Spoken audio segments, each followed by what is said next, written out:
नमस्कार, आप देख रहे हैं आर हिंदुस्तान न्यूज। आनंद सक्सेना के साथ संवाददाता अजीत कुमार श्रीवास्तव की खबर शामली से। मजबूर पीड़िता कार्रवाई के लिए थाने के चक्कर लगा रही है। मुकदमा दर्ज होने के बाद भी पुलिस आरोपियों को गिरफ्तार नहीं कर पाई है। मामला है शामली जिले में रहने वाली मजबूर मां अनामिका धनगर का, जो अपने बच्चों की उच्च शिक्षा हेतु कुछ समय के लिए देहरादून रहने लगी थी और अपने शामली जिले के मलैंडी गांव स्थित मुख्य घर में भी जाती आती रहती थी। इस बार हाथ तो तब हो गई जब उसके विरोधियों ने उसको उसके अपने ही घर में घुसने नहीं दिया। फिर उसने इधर उधर भटककर अपने बेटे को उसने सारी जानकारी दिया। फिर अमेरिका में रहने वाले बेटे ने ट्वीट के माध्यम से योगी आदित्यनाथ जी से अपनी मां की मदद हेतु गुहार भी लगाई।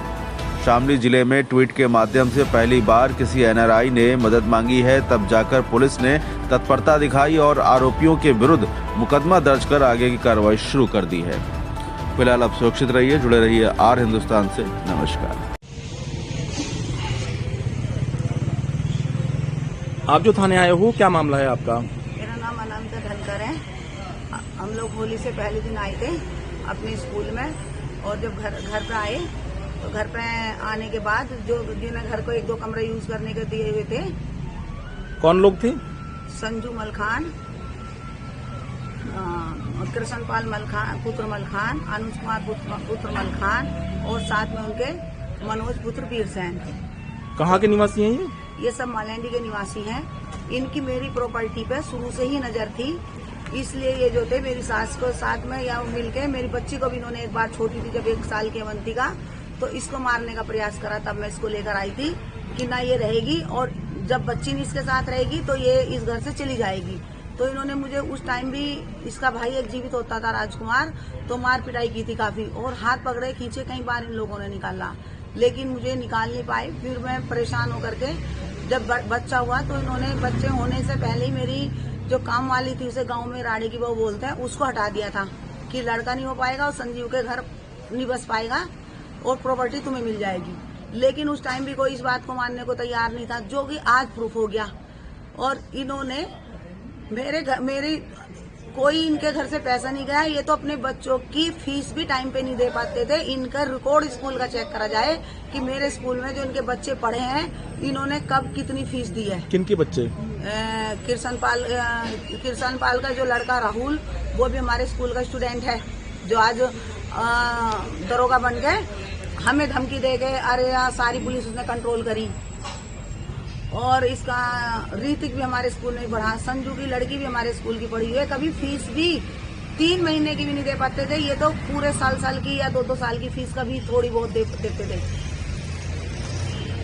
और ये कहते हैं कि इन्होंने मेरे घर का, जब मैंने इन्हें कहा कि घर बेचना नहीं, मेरे दोनों बच्चों ने कहा था घर बेचना नहीं, उन्हें पूरे इंडिया में एनजीओ चलाना है, उनकी लिंक्डइन चेक करी जाए दोनों बच्चों की। तो ये उन्हें यहाँ पे उन्हें डॉक्टर बिठाना था, और जो बीमार गाय हैं उनके लिए कि यहाँ डॉक्टर परमानेंट बैठेगा, और एक उन्होंने देहरादून में भी शुरू किया हुआ है। तो इन्होंने झूठ में, जब मैं आई कि हमें तो स्टाम्प पेपर लिख के वो दिखा रहे 2021 में, जो पैसा इन्होंने फरवरी में भी मेरे हस्बैंड से लिया, 17 फरवरी को यहीं से ब्रांच से 7.5 लाख कैश, और जो मेरे पास इन्होंने पैसा डाला तो उल्टा मेरे उधार का 10 लाख रुपए तो संजू ने बहुत पहले लिए हुए थे। तो मैं इसलिए आई, और उन्होंने मेरे साथ की बदतमीजी करी।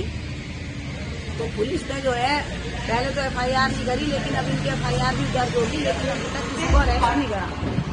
कि पुलिस जो है राजनीतिक प्रेशर में है, वो अरेस्ट नहीं कर पा रही। मनोज जो है बहुत पावरफुल है, चेयरमैन भी रहा है वो किसी चीज का, शायद सोसाइटी का। तो पुलिस, मैं यही पूछने के लिए आई कि आप लोग इन्हें कब अरेस्ट करो। अब आपको पुलिस जो कार्रवाई कर रही है उससे आप संतुष्ट हैं? नहीं, अभी तो मैं संतुष्ट नहीं हूँ। अभी मेरे हस्बैंड भी नहीं मिल पाए, और पुलिस ने इनको किसी को अरेस्ट भी नहीं करा। पुलिस के ऊपर इतना प्रेशर है, और पुलिस को बोला जा रहा है कुछ राजनीतिक पावरफुल लोगों के द्वारा कि वो हम जो है मुझे कि हमारे इनके घर से सोना चोरी करा है, ये करा है, कि उसके इनके वो करो रिपोर्ट और इन्हें वो इल्जाम लगाओ। जो ये पावरफुल लोग हैं, मैं उनके लिए बोलना चाहूंगी, जो भी कोई विधायक या मंत्री इनकी तरफ से जा रहा है, वो मेरा रिकॉर्ड चेक करिए कि मैं सोने की चैन चोरी कर सकती हूँ कि जिसने शादी में भी सोने का कोई जेवर नहीं पहना, तो उसे सोने से, इस 52 साल की उम्र में सोने से लगा होगा कि मैं इनका सोना चुराऊंगी। मैं तो दुल्हन बनी थी, तब भी फूलों का मैंने मेकअप किया था। किसी भी फंक्शन शादी में अगर आए, एक फोटो मेरा ऐसा ला दे कि मैंने सोना यूज किया है। मैंने तो सारा जीवन अपना गौशाला के गाय की, बीमार कुत्तों के और बीमार गाय के समर्पित किया हुआ है। देहरादून में आप जाकर पता करिए कि सड़कों पे से एक्सीडेंट गाय को कौन सबसे ज्यादा बेचता है और इलाज करवाता है। राहत एनजीओ में जाकर के पता करिए, दून वेलफेयर में जाइए, कृष्णधाम गौशाला, ऋषिकेश, ये इंदौर, इनसे पता करिए। मेरे बारे में ये कहने के लिए उन पुलिस पे फोर्स बनाया जा रहा है कि मुझे ये घोषित करे कि मैंने उनके घर से चैन चुराई। मेरा ही अपना घर, मैं घर में गई, फिर इन लोगों ने बोला, जब मेरे साथ मारपिटाई भी करी वो, तो मेरे बेटे ने वहां से कहा कि ये तो मेरा घर है, मालिकाना हक अपना दिखाया। तो उसके बाद वो बोलते हैं पुलिस वाले कि तुम जब एप्लीकेशन देने घर से बाहर जाओगे, लिख के दोगे तभी तो करोगे। फिर मैं जो एप्लीकेशन के लिए होती रही, लेकिन मेरे पे लिखी नहीं जा रही थी, मेरी तबीयत खराब हो चुकी थी। तो फिर जब मैं घर आई इतने घूम फिर के, तो इन लोगों ने उनको अंदर कर दिया और मेरा लॉक तोड़वा दिया। मैंने लॉक लगाते हुए वीडियो भी बनाई थी और थाने गई थी, तो पुलिस बोल रही थी तुम जाओ, हमारी रेस्पॉन्सिबिलिटी होगी।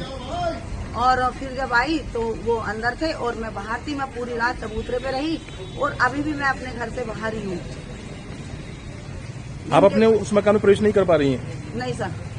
और वो कह रहे वो वहीं पे नहीं, गांव के अंदर भी। कल ही मैं जा रही थी तो मेरे ड्राइवर को बार बार लोग फोन करके कुछ का कुछ बोल रहे हैं। तो मैंने कल इससे फोन लिया, एक यशपाल नाम के आदमी थे, उन्होंने बड़े मजाक के लहजे में बात करी कि मैडम कहाँ हैं, और बड़े अजीब तरह से। फिर मैंने उन्हें बल्कि डांट भी लगाई।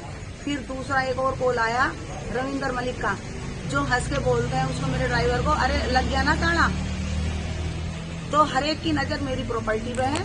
मनोज ने भी कई बार ऑफर दिया कि स्कूल मुझे दे दो, लेकिन हम लोगों ने नहीं दिया, क्योंकि मनोज जो है स्कूल की मार्केट रेट से काफी कम कीमत लगा रहा था। तो जो हमने वो पहले वाली जमीन मनोज को दी थी, जो दूसरी जमीन दी वो उसको नहीं दी। जो प्रेजेंट प्रधान है उत्तम, उसके वो फूफा जी हैं जिन्हें हमने जमीन दी, शायद लिलोन के। तो ये बहुत ज्यादा रंजिश मेरे से इस बात पे रखता है कि जमीन इसको नहीं मिल पाई।